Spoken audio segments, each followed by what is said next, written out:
Seaside. How about a hand for the band? Good morning, everyone. And before I begin the announcements, I'd like to acknowledge our practitioner holding the light for today's service, Jan Hartman, religious science practitioner. And Jan holds the light sitting in the back in the prayer circle back there. And for those of you who are not sure whether you need a practitioner's help or what a practitioner does, there's really a wonderful flyer out on the welcome table that talks about the practitioners. We have one of the strongest practitioner groups in the world of religious science. It's wonderful. So we've got a lot going on. Classes start this upcoming week. If you have any days open this upcoming week, Monday, Tuesday, Wednesday, Thursday, or Friday, we've got classes every one of those days. We've got a special class the second Sunday, right after the second service next Sunday, and that's given by Michael Fishman, who has written a book. He's a teacher, and he's going to teach us how to use breath to explore the body-mind-breath connection. And that's going to be after the second service. It's going to be a rejuvenating, relaxing, and breathing techniques into a deep guided meditation. What happens August 11th? Picnic. Come on, one more time. What happens August 11th? All right. The church is going to be providing the burgers, the hot dogs, the drinks, and everything else. We invite you all to come. Bring a side dish to share. Have a time, meet old friends, make new friends, sit out on the grass. It usually runs for about an hour and a half or 2 hours, but it's really a great time to kick off the summer. And we also have a very special entertainer coming up on Friday, and I'd like to invite Callie Sorensen up to tell us about that. I got the tropical memo. I think Keith and I got the tropical memo on the dress today. Good morning.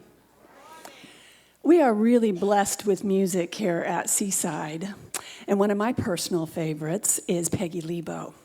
And Peggy's been a dear friend of mine for about 20 years, and she always leaves me wanting more, right? Does anybody agree? 2 songs is just not enough.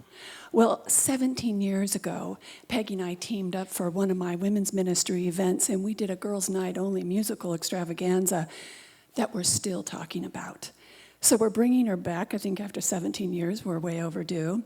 And so Summer Sensations is about all the sensations that Peggy evokes in each one of us through her music, through her heart, through her wit and her humor and her storytelling.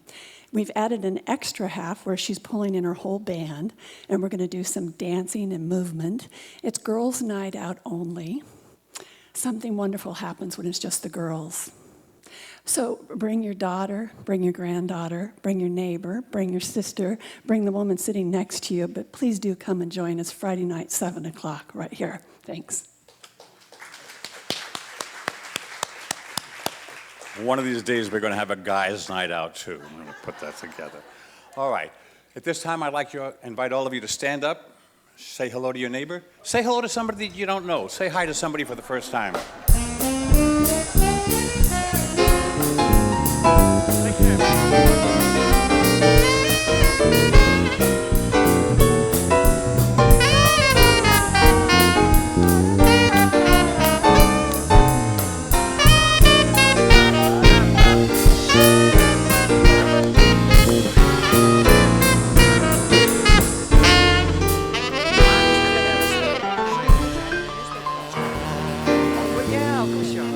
All right, please remain standing. It's time for our congregational song. This morning we're singing, I'm Choosing Heaven Today. I'm choosing heaven today. I got Mary to help me sing it.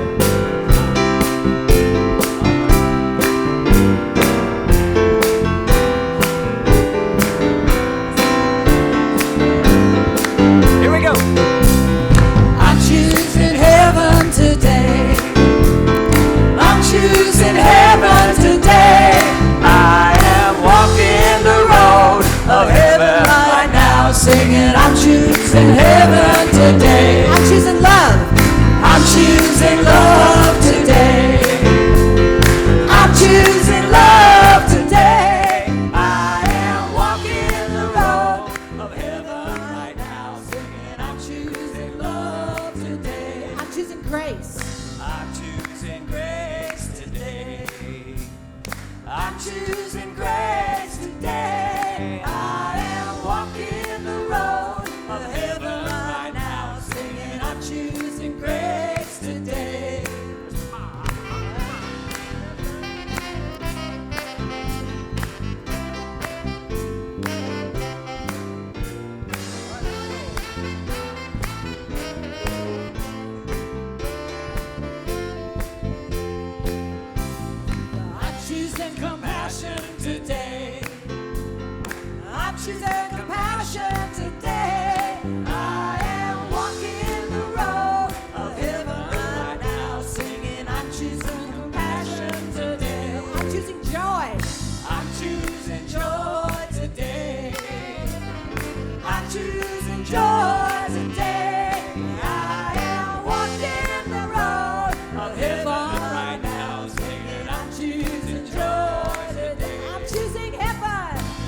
Hey, good morning, Seaside. Good morning, Roselle. What a joy it is to be with you on this fun summer day. Welcome to Seaside. It's a spiritual nexus inspiring people to live their dreams, to live their passion. We are here to support one another without judgment, to be kind and caring and empowering as we continue to discover the magnificence of our own being. So your presence today here makes a difference. And I trust you're enjoying summer thus far. We're like right in the mid-throes of it, yes. Got gourmets for God's going on. Callie and I hosted ours yesterday. It was tacky Hawaiian, yeah, kind of fun. We're bowling and, with coconuts, knocking down pineapples. It was a lot of fun. And pin the nose on the tiki, and we didn't quite get to the limbo, but we'll save that for next year. Anyway, it was a great time. There's a lot of fun happening in the summertime, and Seaside is about celebration. It is about the joy of spirit and bringing forth that spirit into all the things we do. And to take us a little bit deeper this morning into that spiritual place is a wonderful practitioner. That is Bob Greer.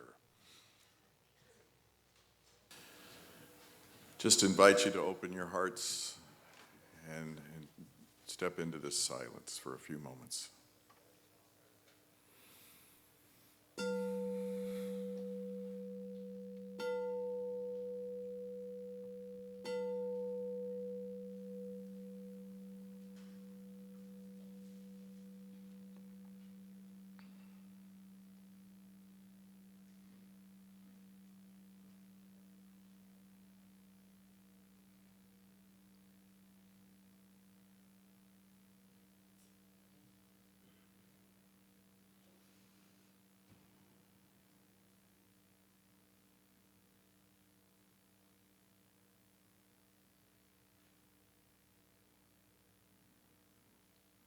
So just knowing that right here, right now, is the power and presence of God, that we are surrounded and enveloped in this field of unconditional love, that each one here is a divine expression of that love, that we are here today on a divine appointment, that each one is here to open their hearts and their minds to join together in this great day that we have.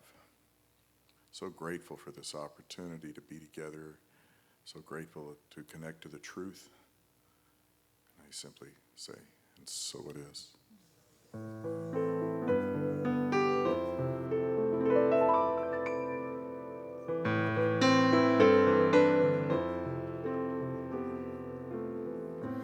Blessings for the world. Blessings for the day. Blessings for her children. Blessings her own way. Blessings her own way. Blessings from her heart. Blessings from her soul. Blessings with her voice. And blessings for the world. Blessings for the world.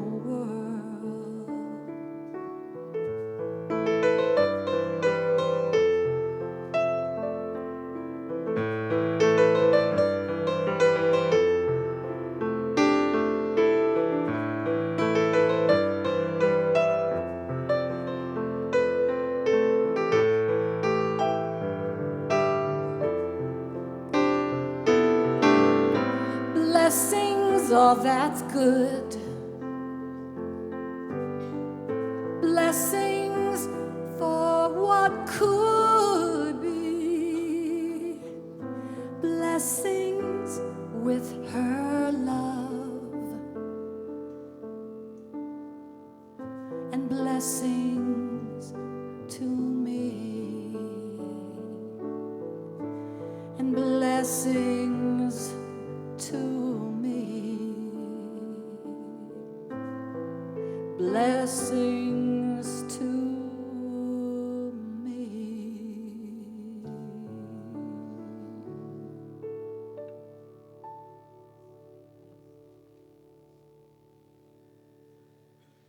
That's Reverend Fran. Truly a blessing to us. Thank you. Bob Greer, what a blessing you are to us. Thank you for the prayer. Appreciate that. You know what? You are a blessing in my world, and together we're about to create this morning, and so together we're a blessing for one another. That's for sure. And so know that if you're here for the first time, welcome, welcome, welcome. I trust you got a beautiful rose on the way in. If not, at the welcome table on the way out, pick one up. It will live for years and years and remind you of the love and the heart and the soul of Seaside. We put our magic on it for sure. Also, there's a guest packet there that will tell you about the different activities, some discounts for our bookstore, and just a lot of information that is there, as well as anybody's interested. Next Sunday, the first Sunday of every month, which is next Sunday, is the basic belief. I don't know if it's really a class. It's an opportunity to have your questions answered about this philosophy and to see exactly what it is that we believe if you have those questions. So that's available afterwards. But I'll tell you what, there's a lot of blessings going on here at Seaside, and it is a place, you've heard me say time and time again, where all are welcome without judgment. And what's interesting is there's a little video clip that came out this week from our movement. Our community spiritual leader, Dr. Ken Gordon, who's actually going to be speaking here next week, put out this video clip in light of the Trayvon verdict that came down, as well as the Supreme Court's support of marriage with same-sex couples. And so it was just a nice position in which our movement stands. And it's 5 minutes, so it's a little longer than I like, but it's a worthy message that I think that it would be valuable for us to hear. So if you'd roll that. Ken, what do you got to say? We'll see you next month. My name is Ken Gordon. I'm the spiritual leader of Centers for Spiritual Living. The Centers for Spiritual Living is an inclusive organization that celebrates everyone. Our purpose is to create a world that works for everyone, and I would like to ask you to help us by joining us. I was told about a preacher who said devils don't exist, speaking words reminiscent of ancient texts. So I decided to be a guest. I didn't know what to expect. As I walked into church, I began to second guess. Like my notebook pages, all I saw was white faces. A few other races, but mostly white faces, I guess. Church really is segregated. Can't help but thinking these folks aren't my neighbors. If we recruited new members from the hood, would they waver? Or would it really be all good? Or better yet, how many congregants have black friends? I've been inside the home of anyone darker skin. Am I accepted or just hanging on the fringe? Are we really all God? Or is it just pretend?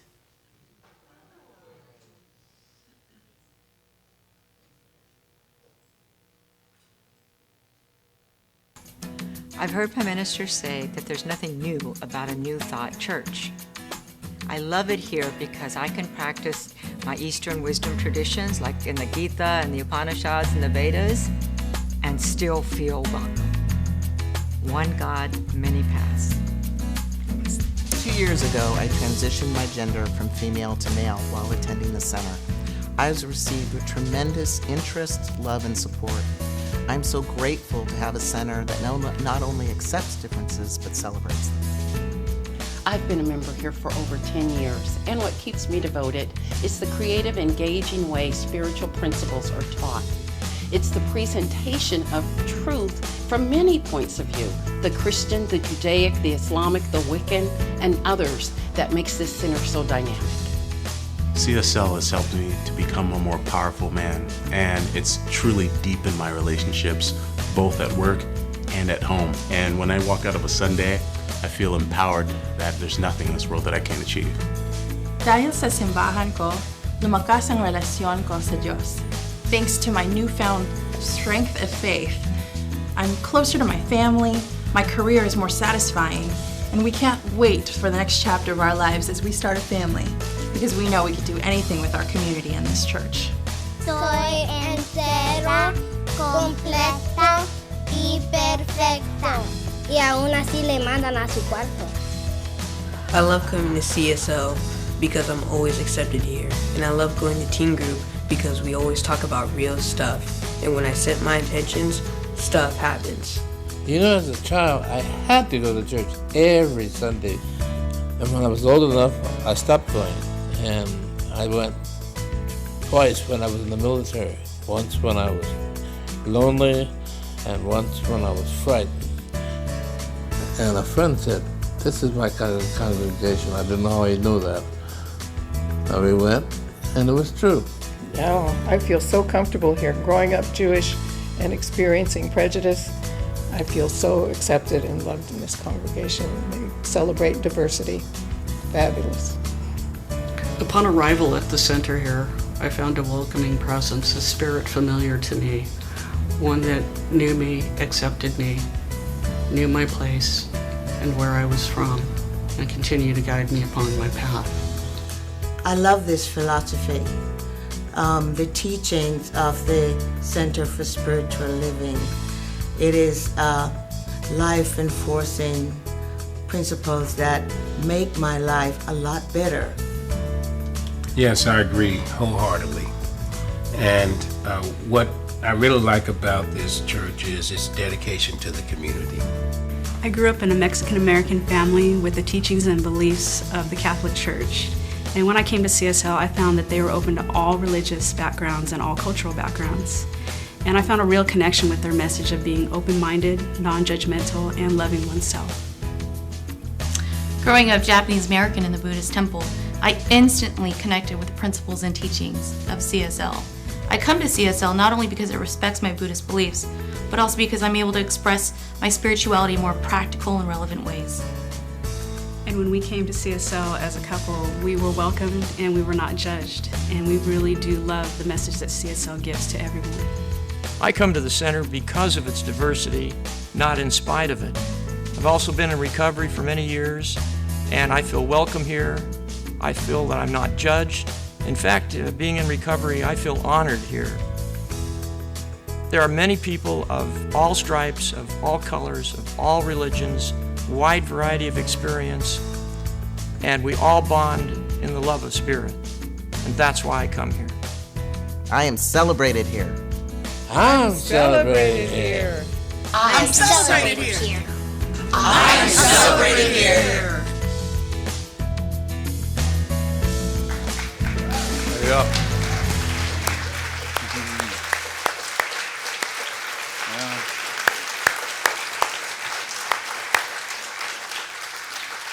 Just to let you know where our heart and soul stands, and we say that we're welcoming, and so let it be our practice for sure. And it's a perfect message for today with Billy Elliot. It has a lot to do with pride and prejudice, and we'll take a look at that a little bit more. But no, all are truly welcome here. And as we enter into this heart space, this divine place, we know that in this heavenly kingdom, all are welcome, without judgment, without any expectations. So I surrender to this moment, to the emergence of that greater light and understanding of spirit that transcends words. And in this moment, I begin to experience something that is transcendent. And in this moment where I recognize I live and I move and I have my being within this divine spirit, there is the realization of that greater life force that supports the unfoldment of this expansion of self. For as the self expands, so does the blessings for all those that come into our world. So grateful to be part of this service today, knowing that the Spirit speaks through each of our heart and soul, that we're able to hear and see and feel and sense something at a new level. We go forth trusting this time together, and so it is. Amen. Reverend Fran, you've got a new treat for us, huh? All right. Good morning, everybody. How are you? You're looking good. Y'all looking good. You feel good, too? I'm feeling good. Thank you very much. I had help last Sunday, and Rebecca Jade was here, and I understand they did a pretty good job. Yeah. Okay. Just wanted you to know that I was looking at it. I was watching them. This morning, about a month ago, Marlo Morris was referred to us by Rick Henry, and I said, oh, this will be great. We met with Mom, Chelsea, and we were sitting in the sanctuary, and Dr. Christian came in, and we both looked at each other, and we went, okay, this was beautiful. So she's here today with us to support Dr. Christian's message on Billy Elliot. She's 11 years old. You are 11 years old, almost 12, and will be entering 7th grade at Valley Middle School in Carlsbad this fall. Marlo's been singing, dancing, and acting both in her community professionally since the age of 6. She has been in numerous musical productions with Carlsbad Community Theater, including Aladdin, You're a Good Man, Charlie Brown, Alice in Wonderland, Seussical, and even more a red curly wig to play Annie in Annie. And she's going to get me a part since I have so many wigs this next time. Marlo has also been in callbacks to play the leading role, Annie, on New York's Broadway stage. Yeah. And you may have seen her as she's played Emily in Legoland's annual holiday show that runs from Thanksgiving to New Year's Day every year. So go out there and see that. Marlo is working on 2 productions, as Marta von Trapp in Rodgers and Hammerstein's The Sound of Music. Be at the Star Theater in Oceanside. There's lots of things. There's literature back on the music table. But one final thing I forgot to say, the first stage. Marlo is a self-driven, busy girl, but does love her free time with family and friends. In her downtime, you will find her playing her piano, guitar, and writing music.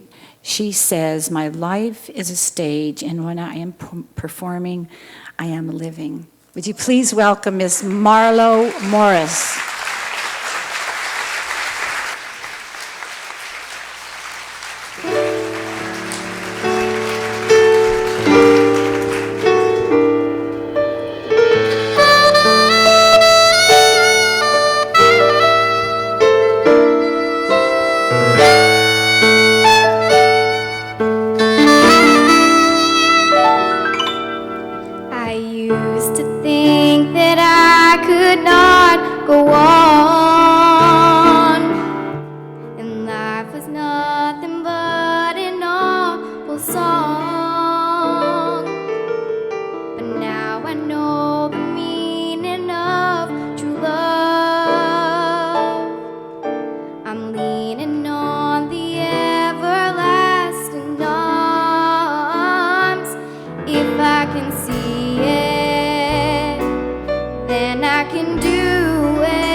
I can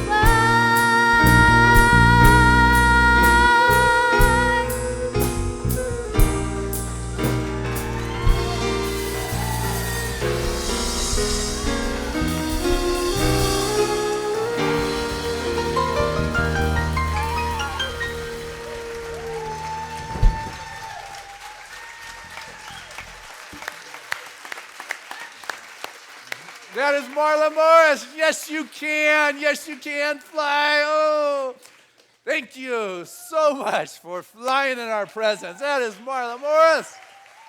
Oh, my. Does that not open your heart and remind you when you were that age and your potential and all those things that it just conjures up within my heart and soul. Thank you, thank you, thank you. It's so appropriate because today's message is based on the Billy Elliot story by Lee Hall. Music was done by Elton John, but it's about an 11-year-old boy. 11 years old. That seems to be the theme today. That is perfect. And it is really a coming-of-age story, if you would. And it's set in the backdrop of the United Kingdom, England's big union strikes with the coal miners. You may remember 84, 85.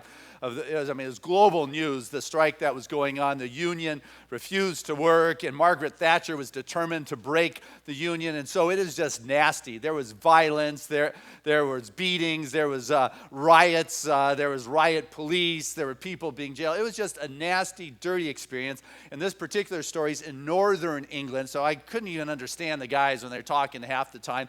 And the other half was a lot of cussing. It was just a tough neighborhood. And this town is supported by the mines, and when the mine isn't working, the money's not flowing, and it was hard.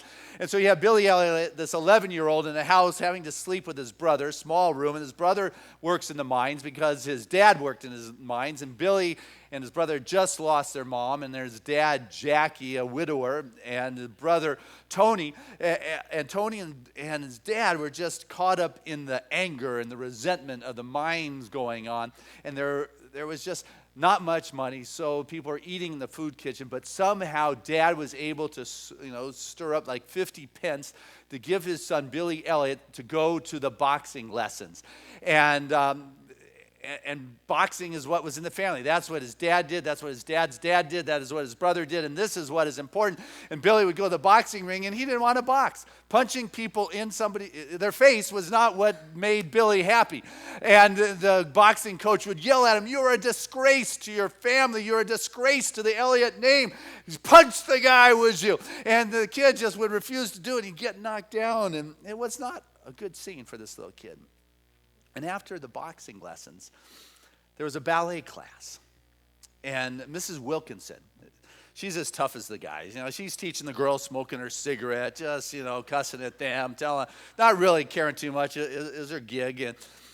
And Billy started dancing with him. And he liked it. There's something in his spirit that turned on. All of a sudden, he was happy in life again. He found a soul passion and excitement. He started giving his 50 pence to the ballet class, and he was dancing with them until the boxing coach told his dad that he hadn't seen his son, and his dad found out that he had been doing the ballet, is what they called it. No son of mine does the ballet. And he went berserk. He went crazy on his son. And this is where the pride kicks in. This is where the prejudice kicks in. This is where dad just goes wild with his pride. And pride, is good for a little bit. You're proud. Pride's okay. But when it goes off the deep end and becomes arrogance, and there's no other possibility, and it's a hubris, so you become hubristic, and all of a sudden you're inflicting pain and victimhood upon somebody else, and you have this inflated sense of what is right and there can be nothing else, and you begin to close down to reality and really what is going on. That's not good. But but the Bible tells us pride goes before the fall. You ever hear that one? When you get your bloated something in the way, it really makes things difficult. The 11th proverb says pride creates quarrels, and wisdom comes from those who listen. St. Augustine said that pride makes angels into devils, and humility makes us into angels. Thomas Merton said that Pride is a false expression. Humility is what makes you real. Carl Jung, that's really next week when I talk about the shadow side of things. But he said, through pride, we deceive ourselves. But in the depths of our subjective, there is a conscience that has a still small voice that knows that you're out of tune. There's something inside of you that knows. And people that are watching in can see, I won't say the ridiculousness or the prejudice or the pride of the puffed up person saying, hey, it's got to be this way. But there's a way out. There's a poem that says, when you came into this world, I gave you a ladder so you could escape. Ooh, yeah, I like that too. You know, what is that ladder? You know, for Billy, it was dance. It was the ballet. For some, it may be the artistic expression. For others, it may be their music and their playing. You know, what is that ladder that was given to you? But what happens is people stop looking at that ladder because there's this pride. There's this family perspective. Was there some kind of attitude going on in your family that got put upon you that you thought this is the truth and this is the way I had to behave and this is the way I had to be? I paused so you could think about that. You know, this was a question for you to think about. Because I'll tell you what, I've worked with people even today, even after they've left the home, they still have the parents talking in their head saying, you can't do that. You know, that's not what our family does or who we are. Or that's not who you are. Or you're not worthy. Or you're not good enough. Or what is that story that the parent tape is still playing in your subjective? Well, I have to say that. Grow up. You moved out how long ago? Why are you still stuck in that bubble? And this is why this is a coming of age story for Billy Elliot, this 11-year-old. He has this struggle inside of him. This ladder has been given to him. He knows he can fly. And yet, you know, you got dad who says, there is no son of mine who's going to do the ballet. And yet there's something stirring in his soul. And he talks to his teacher, Mrs. Wilkinson. And she says, Billy, I've been watching you practice and you've got something. Got something special. And you know what? I think that you're good enough that we might even be able to get you an audition to the Royal Ballet. Really? Wow. And I'll tell you what, I want to mentor you. No cost. Private lessons for free. You remember that person in your life when you were young who saw something in you and encouraged you? Remember that mentor, that someone in your life when you were young that told you something that allowed you to step outside of that family perspective or bubble? Think about that person. Open your heart for a minute. Do you remember that person that gave you like that first piece of mature information that made a difference in your life? You should see all the heads nodding. We all have been there. Mrs. Wilkinson was that for him, and he listened. She said, I want you to bring some things that mean something to you. Bring him to the gym next time. So he came to the gym, they sat down, and she played Swan Lake. He'd never heard music, a ballet like that before. And he pulled out of his duffel bag a ball. That was nice. A T-shirt, kind of nice. But then he pulled out a letter that his mom had written him just before she had died. It said, Billy, my son. And you hear her voice in the play, you see her in the play reading this letter, speaking this beautiful letter, but basically it's the son, Billy, my son, I am so proud of you and to be your mom. Be proud of who you are. And remember that I will love you forever. Well, Billy's heart opened. Mrs. Wilkins. And all of a sudden, it was in that emotion that he was carried away into a dance that was magical and wonderful. He found a new style and a self-expression. He was able to touch the emotion of his being and let it take over. And he was dancing no longer in his head, no longer trying to 1, 2, P-ladies, whatever that stuff is. Obviously, I don't have it.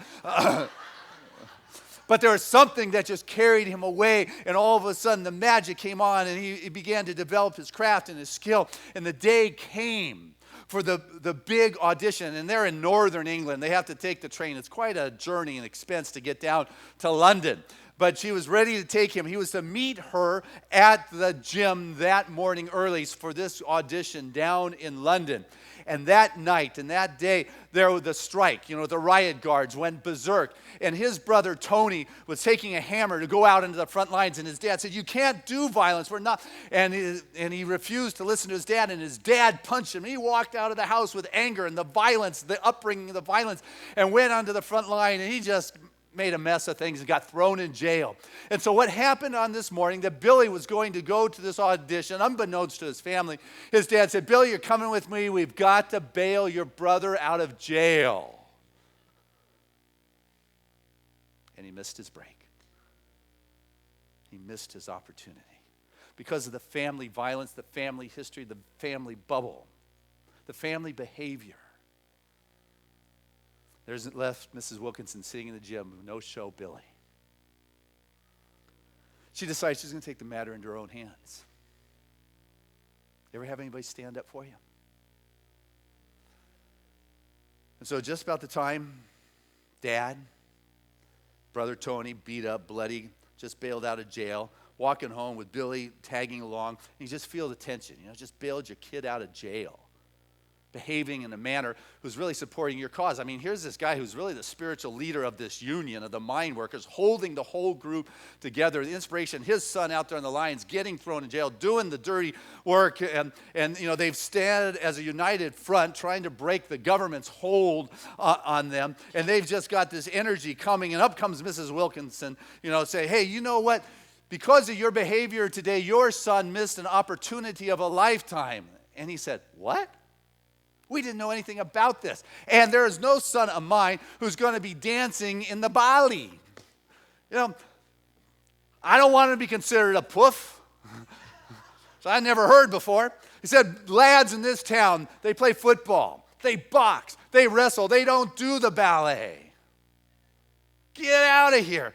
And she just stood, toe to toe to him and said, "Here's an opportunity of a lifetime. Do you want your son to end up in jail?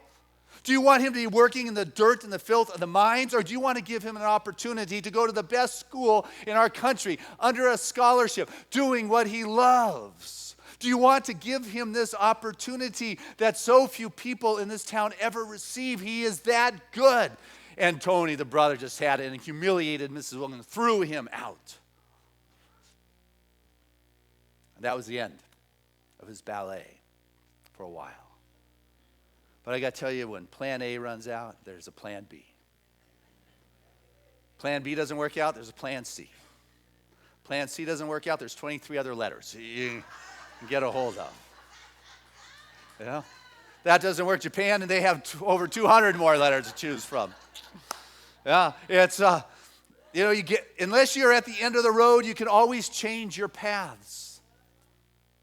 But you got to find that something. You've got to be open and available inside. You've got to create that vacuum so you can have the humility, so you can hear. You can't get caught up in your pride. You can't get caught up in your prejudice. You can't get caught up in your position. You can't get caught up in your arrogance, because you shut the door to that ladder that is teaching you how to fly, how to leave this world, this bubble in which you have been stuck in. And Billy has been given this opportunity, and his dad denied it. Christmas Eve. The play, they're drinking, cussing out Margaret Thatcher. Guys are getting drunk, urinating on the side of the buildings. Kids are trying not to get in trouble. Billy goes to the gym, and his best friend, Michael, who's always understood Billy, who supported Billy, who's loved Billy. Michael, he likes to dress up in dresses, put on a little lipstick, 11 or 12, coming to grips with his sexuality and its appropriateness. And Billy always understanding Michael. And in the gym, Michael gives Billy a kiss on the cheek. And Billy's not gay, but he honors Michael, cares for Michael. He understands Michael.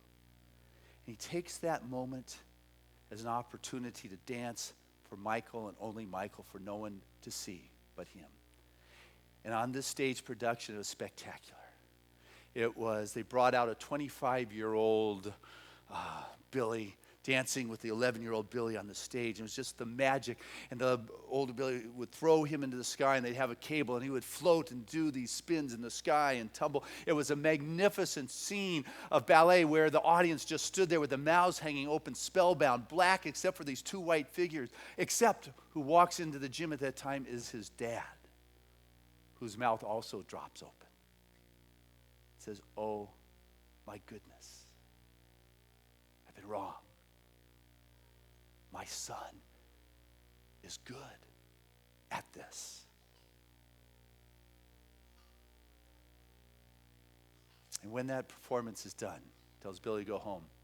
And he goes to Mrs. Wilkinson's house and says, "Do you think you can get my son another opportunity for a tryout at the Royal Ballet?" He said, "Yeah, I think so."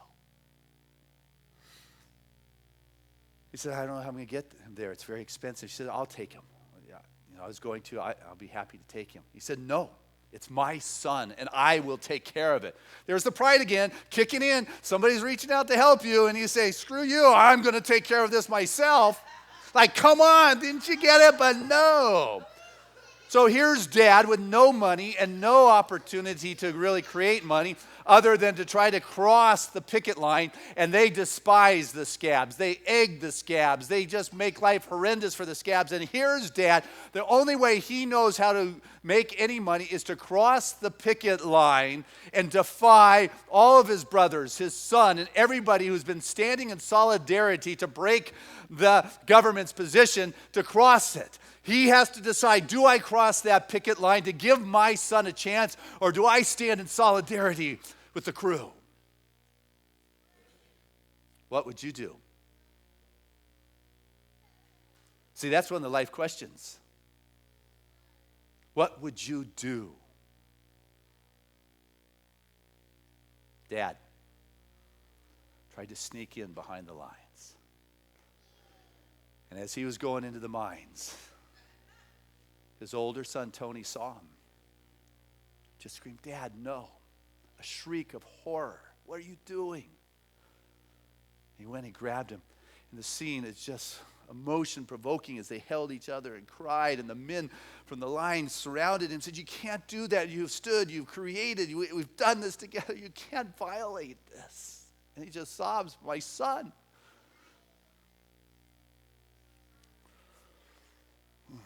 I'm just waiting for the phone to stop.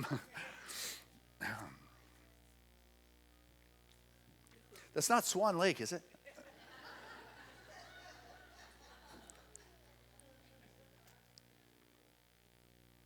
The men bring Jackie around. He said, "We didn't know. Let's help." And nobody has any money, but what do?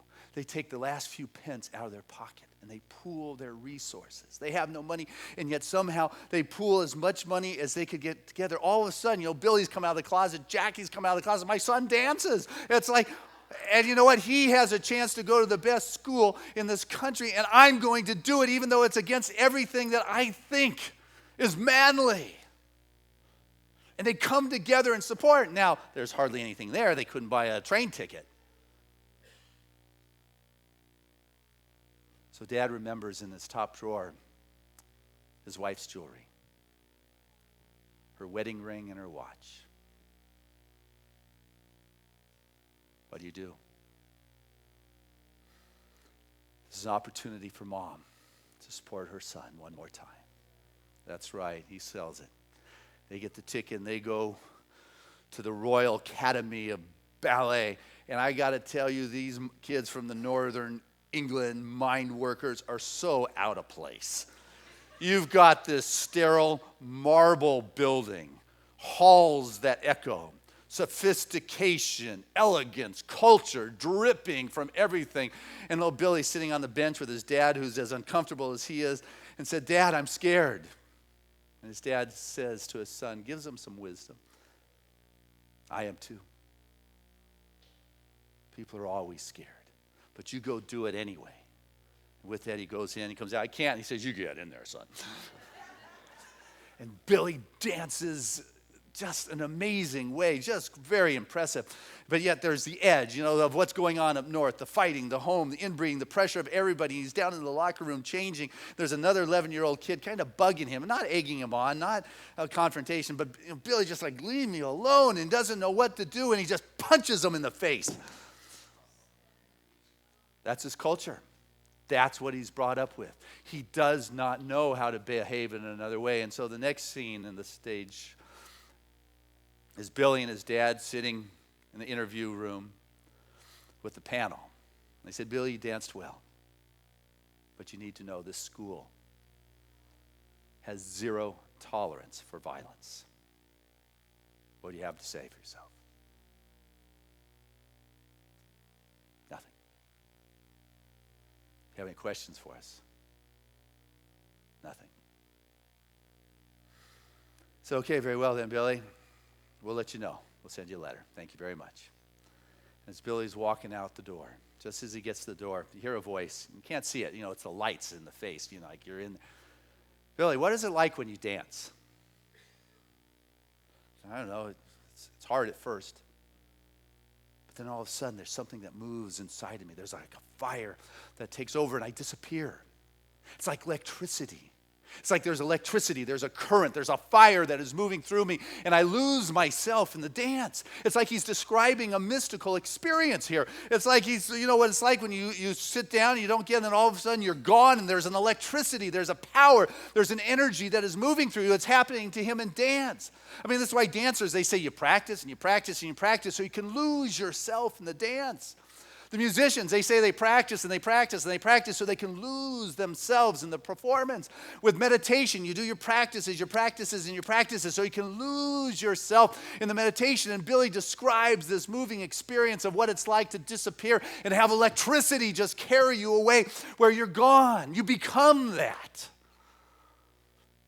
And as his dad walks out the door, you just hear this voice, Mr. Elliot, good luck with the strike. And you got that in this city, they understand what's going on in the town.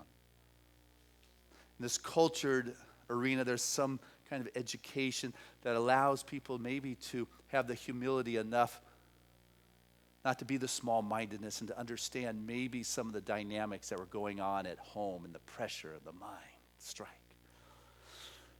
Billy comes home, and the whole town's asked, Billy, how'd it go? Hey, Billy, have you heard yet? Are you in yet? Billy, how's it going? And it's like a couple weeks pass. And one day, Billy comes home, and Dad put the letter on the table. You could see Dad and the brother, even the senile grandmother, wanting to open that letter. And they let Billy take it. And he didn't open it right away, nonchalant. They're like, would you open that letter? He went in the room, and he opened the letter. And he came out of his room. And he crumbled up that letter.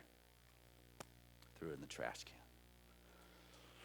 Dad said, it's okay, Billy. We're proud of you. You went for it. You stepped through your fear. I want you to know we love you. Billy walked on, and Dad went to the trash can, poked out the letter, and said, Billy Elliot has been accepted into the school. It's like, son, what are you doing, you little rascal, you? It's like my way to get back to you. And Dad runs out and tells the town. All of a sudden, Dad is the proud father of a son who's going to the finest academy in all of England. His son, my son, even though it's a ballet, it's okay. It's exciting. And what's interesting, the movie has an extra piece that the play doesn't. Because the government broke the union. And in the play, it ends with the men going back into the ground. But in the movie, you see Billy getting on the bus. His dad and him wrestled on the ground for like the first time ever. This poor little kid, he's 11 years old. All he needs is a hug from somebody, and nobody's giving this kid a hug.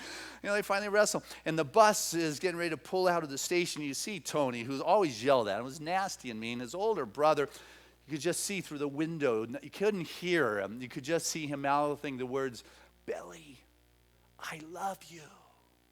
Billy goes, what? And the bus is pulling out. Billy runs to the back of the bus and is looking out the back. What? It's, I love you. And it ends 14 years later, the Royal Academy of Ballet, opening night. Billy Elliot's debut as the lead in Swan Lake. His dad and his brother walking up, sits down, tears pouring down his face, sits next to a guy, said, Mr. Elliot, hello, good to see you. He looks at, who's that? He said, I'm Michael. Remember me from a child growing up with Billy?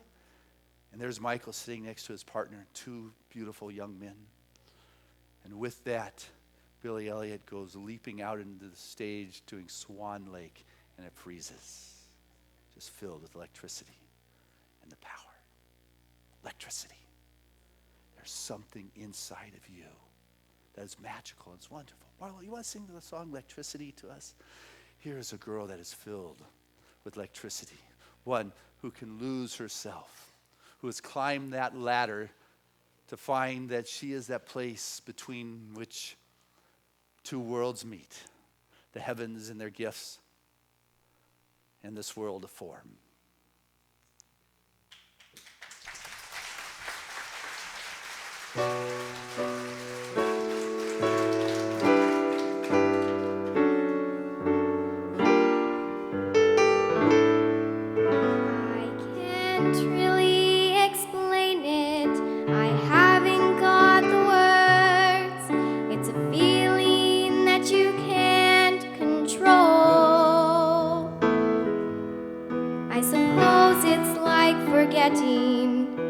Losing who you are, and at the same time, something makes you whole.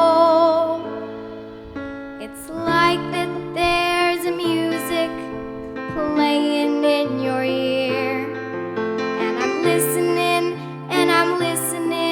and then I disappear, and then I feel a change, like a fire deep inside.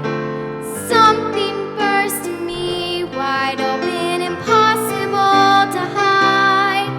And suddenly I'm flying, flying like a bird, like electricity. Electricity sparked inside of me, and I'm free. I'm free.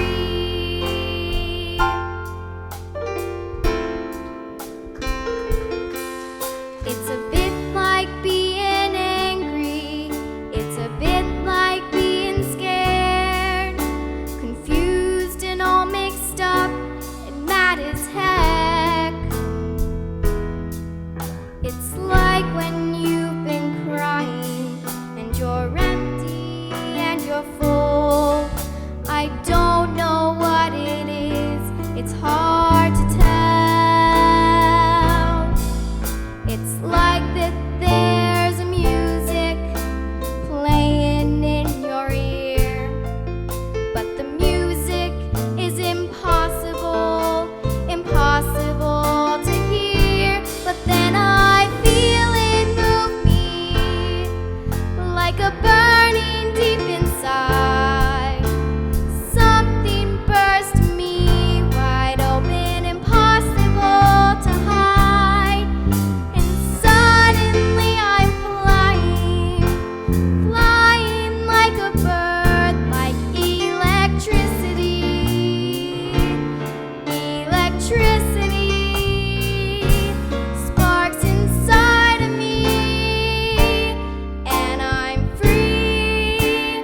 I'm free. Electricity sparks inside of me, and I'm free. I'm free. Oh,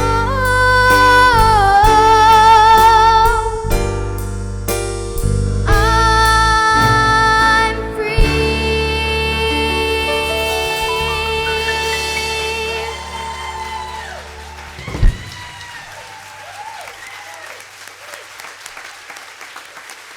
Marla Morris! Woo! Oh, my, oh, my, oh, my. That just, I can't say anything. Thank you, Ma. That is very magical. Bless you for sharing that electricity with us.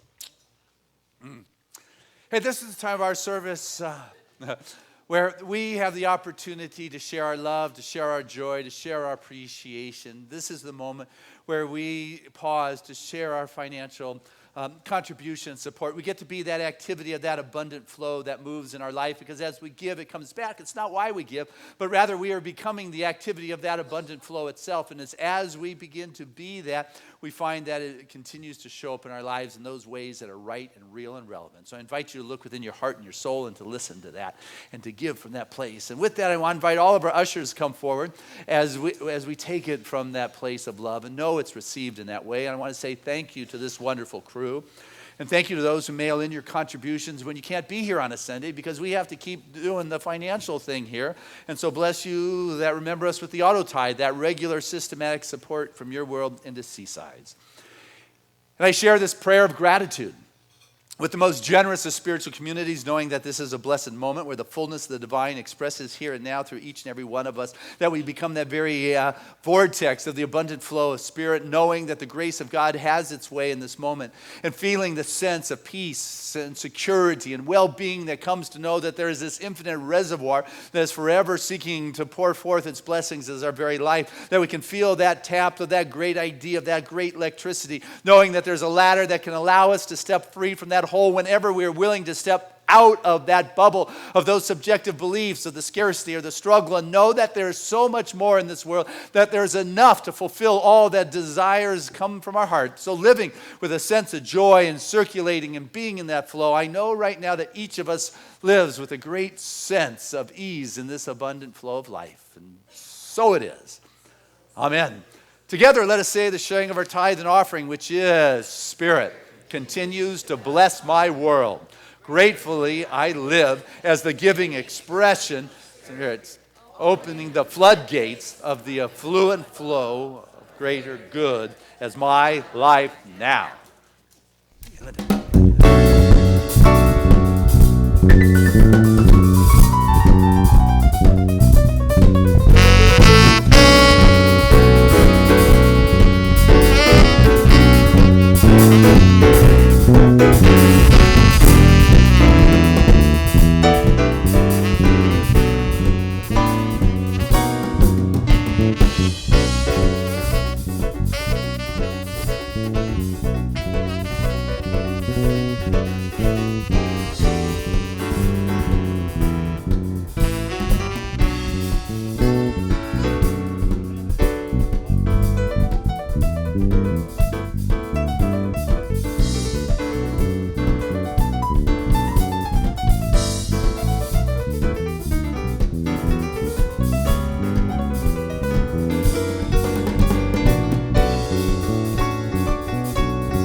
standing in this abundant expression of life, feeling the music and the soul and the spirit that just fills this bowl, fills this sanctuary, because it comes from the overflow within the hearts and the souls of each and every one of us.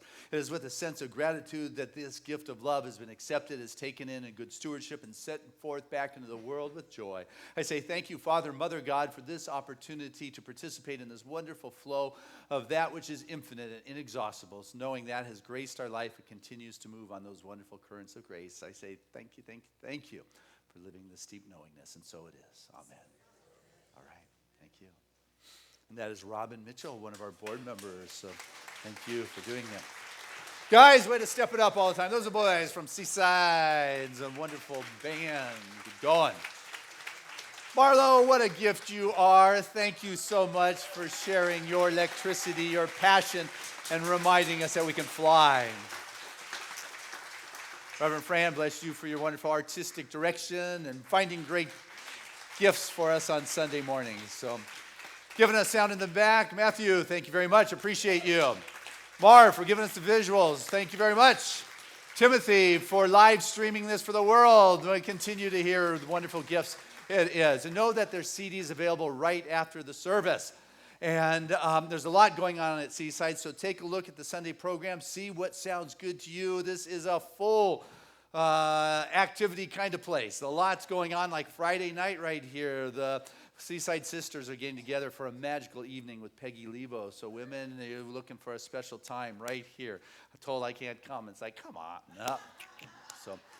But anyway, there's a lot going on. So take a look at that. Take a look at what's happening with our gala and the Silver Circle. There's a lot of good happening. But what I want to do is pray, because healing is the thrust of this movement. It's not like a pretend kind of thing. It's not like we talk about healing. It is manifesting. It's from the fruits that we take our authority. You know, the proof of the puddings and the tasting. It's not about talking about these ideas. It is about manifesting in our life in those areas that are relevant and real, where a healing is needed within our life. And so the last Sunday of the month, we do our prayer wall. So any of our religious science practitioners that are here, I want to invite you to stand and come on forward up here, because what I'm going to do is pray. We'll sing ourselves out of here like we typically do, but then know that these individuals are available to you for prayer. You come up and say, hey, I could use a shift here, a healing here. They will pray. Telescopic brevity, they'll get to the point, but I want you to know they're available to you right now. No cost, doesn't hurt, feels good. If you're ready for a miracle, take advantage of this moment that is being gifted to you. But I step into this place, this moment that continues to emerge and rise in the greater realization and recognition of that divine presence, that first cause that created all things. It is the first impulsion, that first life.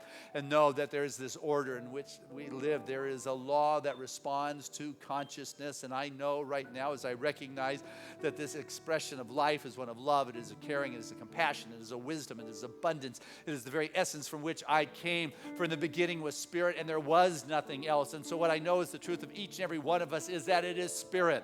We cannot be all of it, but all that we are must be of it, because it is infinite. And so what I know right now for each and every one is that each of us continues to be that emerging emanation of the greater realization of the higher self. It is from this revelation that I speak these words, knowing that the blessings of the divine is upon this moment, and I am receptive. I know that this spiritual community continues to be receptive to that divine vision that emerges, and we say yes to that spiritual vision that is put before us, and Seaside continues to move forward through time and space, creating a community of love and compassion and caring. The ministries flourish. The prayer requests are answered. These practitioners, they speak the words of truth, because there is the veil is thinner, the truth is expressed and felt, and it is in this felt sense of spirit that healing happens. I do not need to tell God what to do. What I must open up is to what is the truth of who I am. And it is in this realization that there can be only spirit and nothing else, then all those other human conditions, which are the facts of this world, begin to fall away. I no longer live between two worlds, but I become that conduit through which the spiritual expression heals, it transforms, it neutralizes, it eliminates, obliterates anything unlike it. And I walk through this world with a grace, a confidence, an abundance, assurance, a fulfillment, a success, a well-being, a vibrant body. For that which guides the universe is the same intelligence that works in each of our lives. So letting go of any of the preconceived subjective beliefs and bubbles in which I have lived, and know that there is that ladder to that greater way of being that I choose to rise up. and know the truth. And it's in this realization I say thank you. It's not what I need to make happen because it is already so within the divine mind. I become the place in which it is expressed. I come to know the truth of being, and it's in that knowingness that the body heals itself. The crooked way is made straight. The vibrancy, the revitalization, the healing goes on. The abundance flows. Because that is the natural state that each of us is.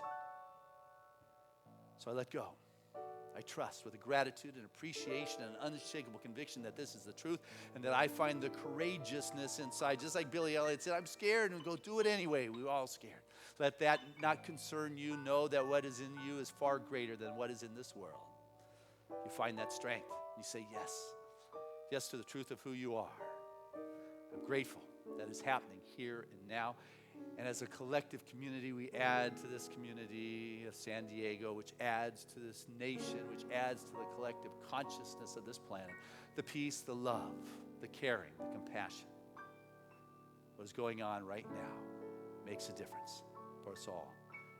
And so I let go, trusting, believing, knowing that it is right, it is spirit, and so it is. There was a time in my life I thought I had to do it all for myself. I didn't know the grace of God was sufficient. I did not know the love of God was at hand. But now I can say, if you are discouraged and trying to make it through just one more day, you've got to let it go, let it all go.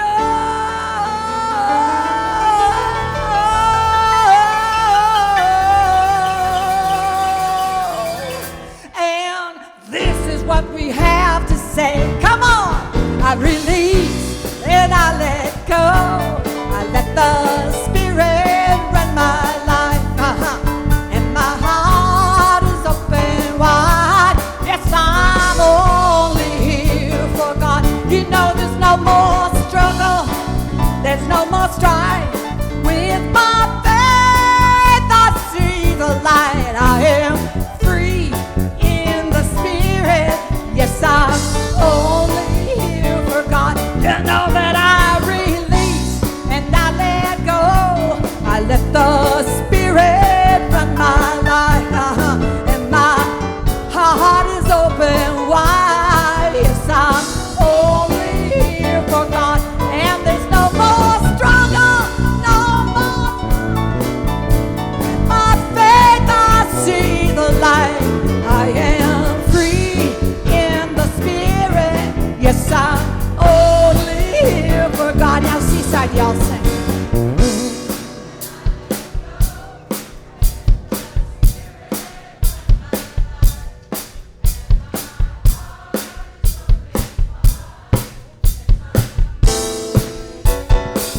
And there's no more struggle, no more strife.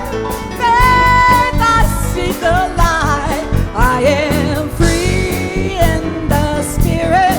Yes, I'm only here. Yes, I'm only here. Yes, I'm only here. Yes, I'm only here. Yes, I'm only here. Yes, I'm only here. Yes, I'm only here. Yes, I'm only here. Yes, I'm only here.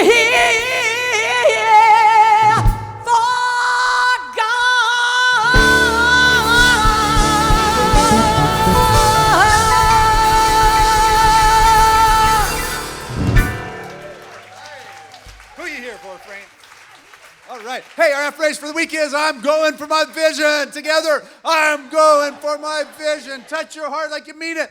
I'm going for my vision. One more time. I'm going for my vision. And our song of grace.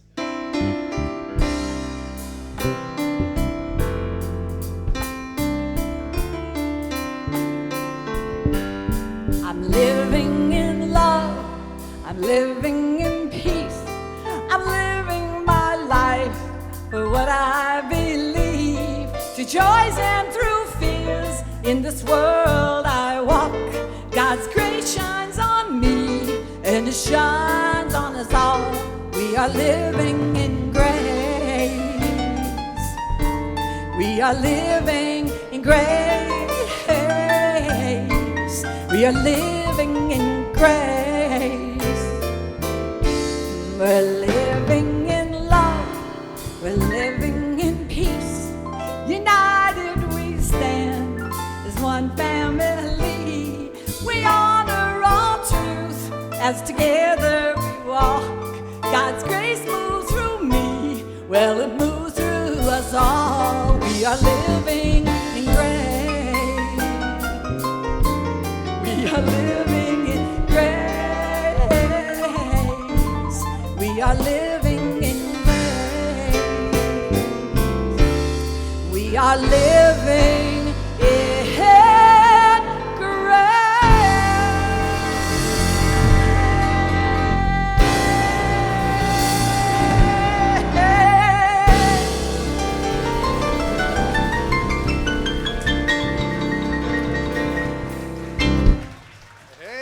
Hey, come on up for prayer. We're here for you.